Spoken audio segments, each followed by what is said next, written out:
JB Cycles with a quick update on February the 28th.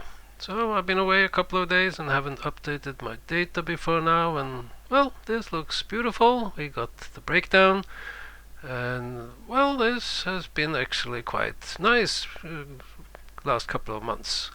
I announced the market sideways down from this December top and into mid-January. That's exactly what we got.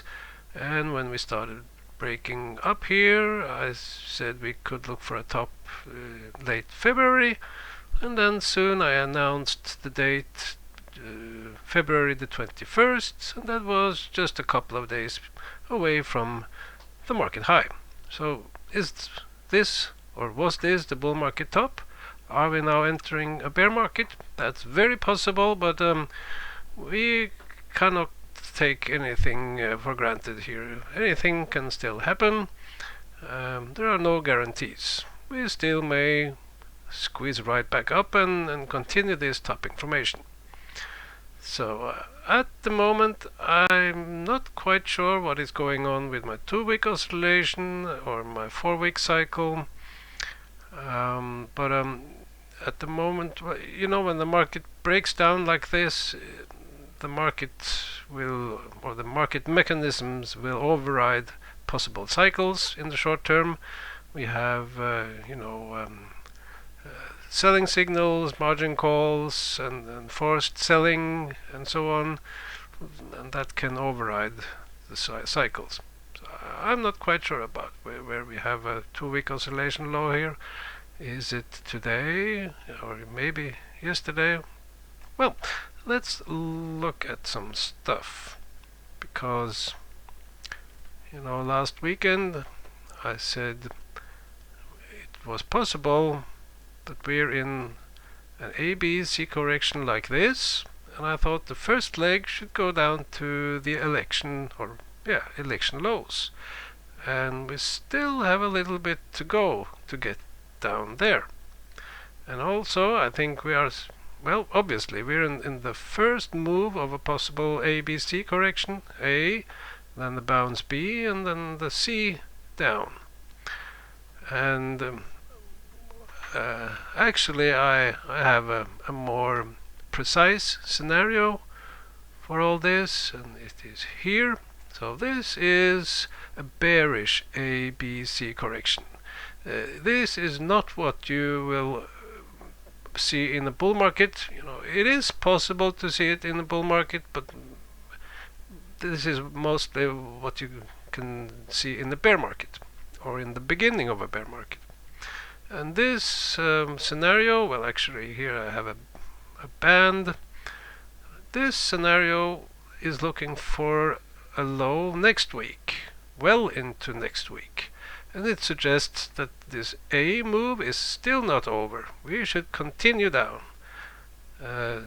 We should continue down to around to the election lows.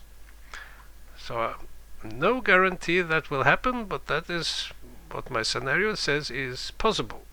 I will look further into this in the weekend, of course.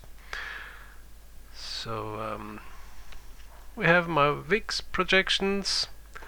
This one, is looking for a possible A somewhere here, and then a bounce B going up, and then the C going down. So not very useful at the moment.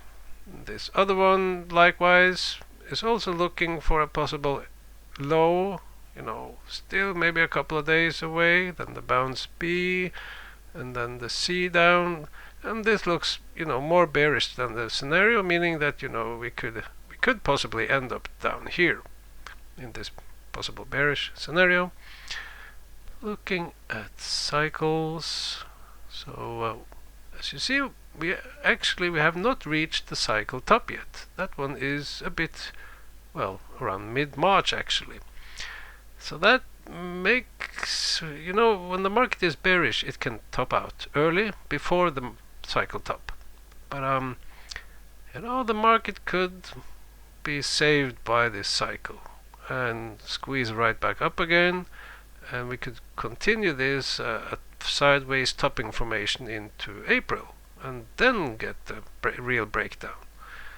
So we have to be open-minded here. You know, we have this offset, this 17-week offset, and we really have to be careful if we break the 17-week offset, and right now we are, you know, right at it. So if we go sideways or down the next week, then we are below the offset. That's very dangerous. But we can squeeze right back up again and get saved. But if we stay below this offset, then there's a high risk we get a flush down, some kind of a capitulation, and the downtrend manifests itself more visible. So I guess that's it for this short video. We have to see what happens into the close, and what do we have? Yeah, bouncing a bit here, but yeah, we'll have to see. See you later this weekend. Bye bye.